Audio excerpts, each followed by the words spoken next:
Salam anak-anak hebat, ketemu lagi dengan Ibu Rini pada mata pelajaran PKLH kelas 6. Kali ini kita akan membahas tentang bab 2. Bab 2 mempelajari kondisi pertanahan di kota Balikpapan. Adapun tujuan pembelajaran kita yaitu 1. Siswa dapat menjelaskan pengertian tanah dan manfaatnya. 2. Siswa dapat menyebutkan 3 jenis tanah di kota Balikpapan beserta karakteristiknya. 3. Siswa dapat menjelaskan sifat tanah di kota Balikpapan. 4. Siswa dapat menjelaskan cara merawat dan menjaga kondisi tanah. Dan yang kelima, siswa dapat membuat pot gantung dari botol plastik bekas.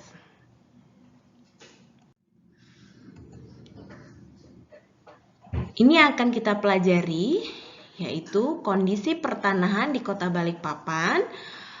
Peta konsepnya seperti ini anak-anak. Jadi yang akan kita pelajari adalah pengertian tanah, manfaat tanah bagi manusia, jenis-jenis tanah di kota Balikpapan, dan sifat tanah di kota Balikpapan. Nah, untuk jenis-jenis tanah di kota Balikpapan, ini nanti kita akan mempelajari tanah aluvial, tanah pasir, dan tanah potsolik merah kuning. Baik, kita akan mulai dengan pengertian tanah. Tanah adalah bagian dari bumi berupa kerak yang tersusun atas bahan organik dan mineral. Seperti ini ya Nana penampakannya. Kadangkala kalian melihat ada yang warnanya hitam, kemudian ada yang kemerahan, kecoklatan, bahkan ada yang berwarna putih.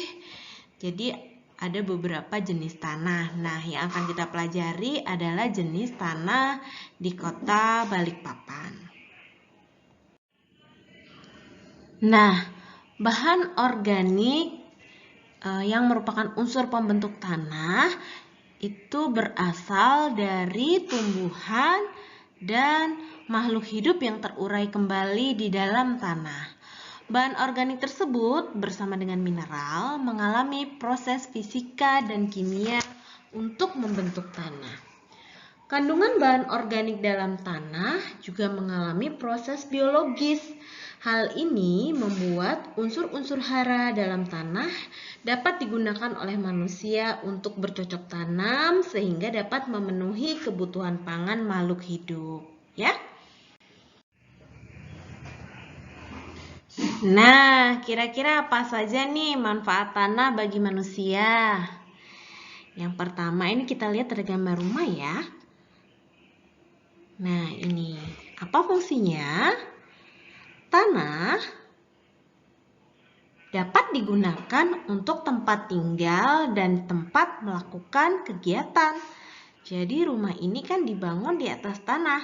Kemudian kita juga melakukan segala kegiatan baik di rumah, di sekolah ataupun di tempat lain di atas tanah, ya. Kemudian manfaat tanah bagi manusia yang lain adalah sebagai tempat tumbuhnya vegetasi. Vegetasi di sini makhluknya tanaman ya. Jadi tanaman bisa tumbuh dengan subur kalau tanahnya juga dalam kondisi subur. Kemudian manfaat tanah yang lain adalah mengandung barang tambang.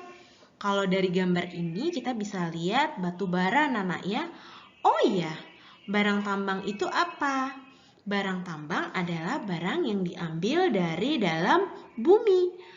Barang tambang bisa berupa minyak bumi, gas alam, batu bara, maupun yang bersifat mineral seperti biji besi, emas, perak, dan lain-lain. Jadi semuanya berasal dari dalam bumi, ya. Kemudian fungsi atau manfaat tanah yang lain yaitu tempat berkembangnya hewan. Nah, ini adalah cacing tanah anak-anak. Apakah hanya cacing tanah yang hidup di dalam tanah? Masih banyak hewan yang lain ya.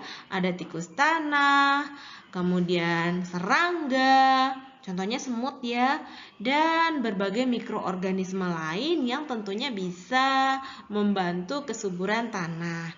Tapi ada juga yang bersifat hama, contohnya apa? Tikus tanah. Nah, jenis-jenis tanah apa saja yang ada di Kota Balikpapan? Yang pertama, ada tanah potsolik merah kuning. Yang kedua, tanah aluvial. Dan yang ketiga, tanah pasir.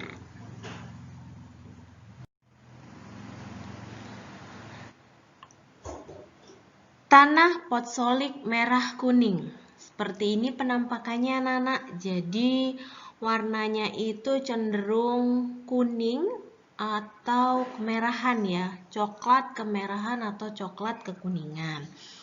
Nah, karakteristiknya yang pertama tentu saja warnanya merah hingga kuning. Kemudian yang kedua, kandungan organik serta mineralnya mudah mengalami pencucian air hujan, sehingga untuk menyuburkan tanah potsolik merah kuning harus ditanami tumbuhan yang memberikan zat organik serta tetap diberikan pupuk hayati dan hewani. Sekali lagi, tanah potsolik ini karena mudah mengalami pencucian oleh air hujan, mineralnya itu mudah larut karena air hujan, maka untuk menyuburkan tanah potsolik merah kuning harus ditanami tumbuhan yang memberikan zat organik serta diberikan pupuk hayati dan hewani.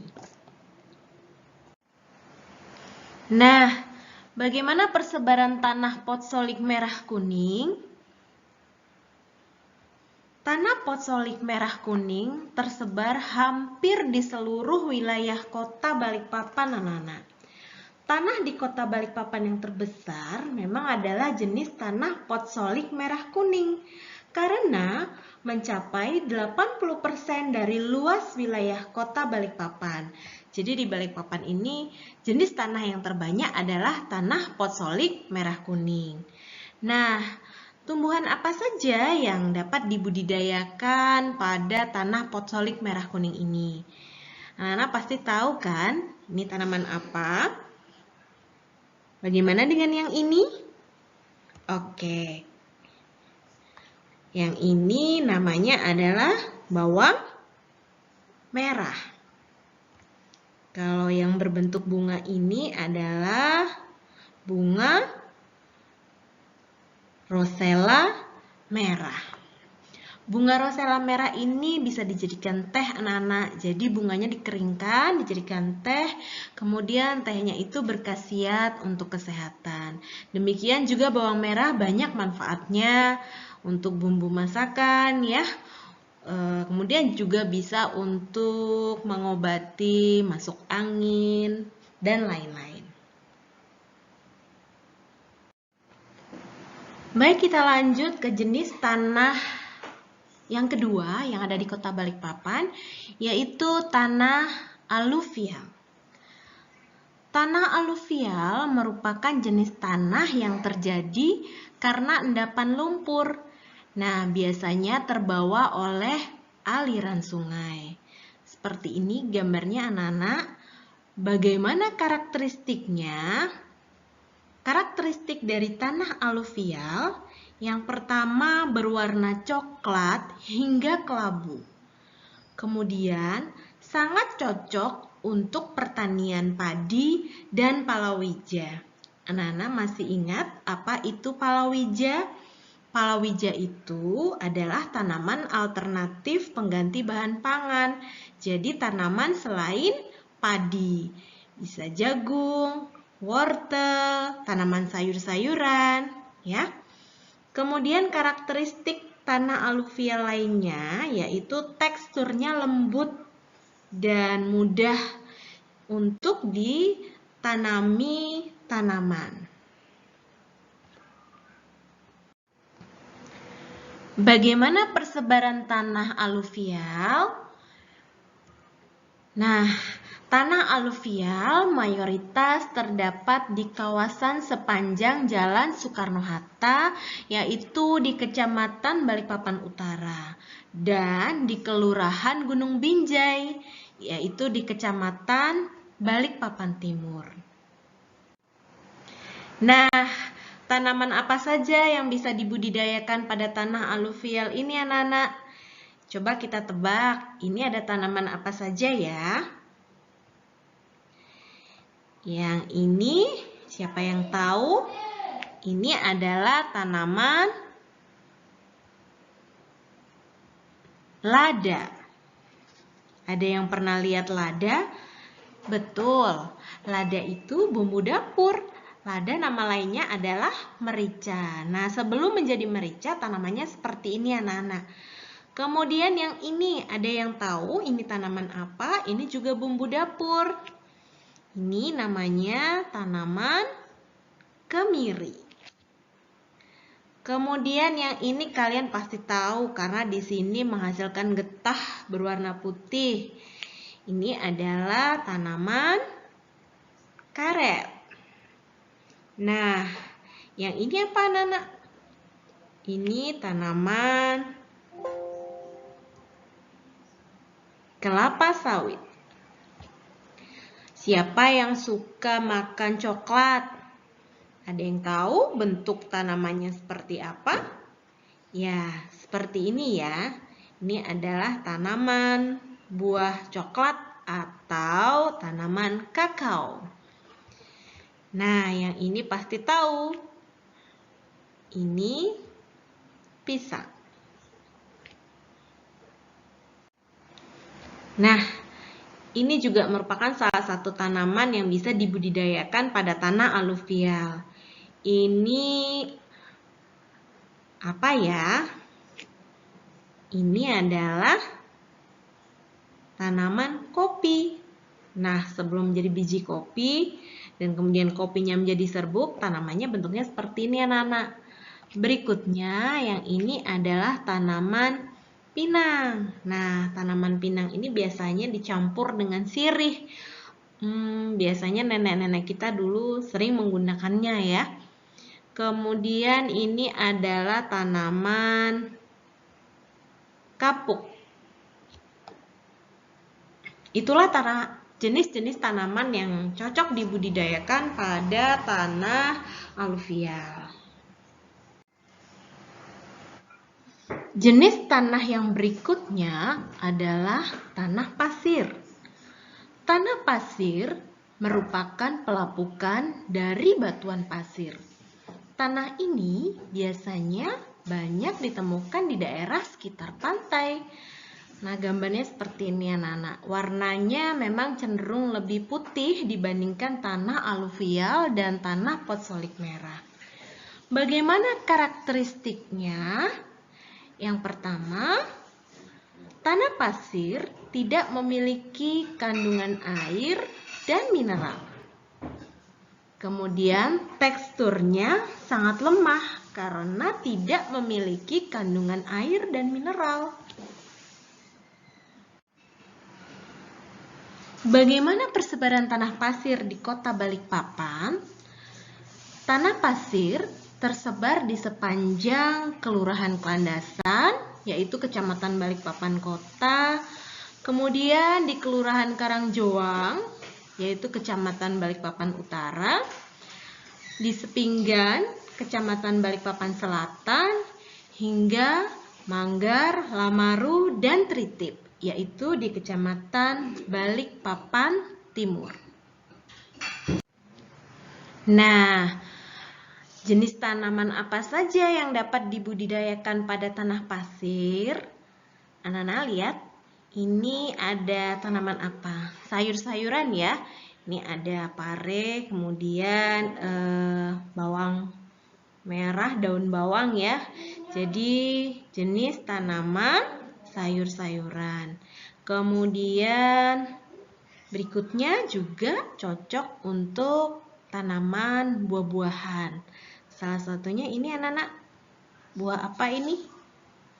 Ini adalah gambar dari tanaman buah naga. Dan yang ini kalian pasti tahu ya, ini adalah tanaman buah semangka, tanaman merambat ya.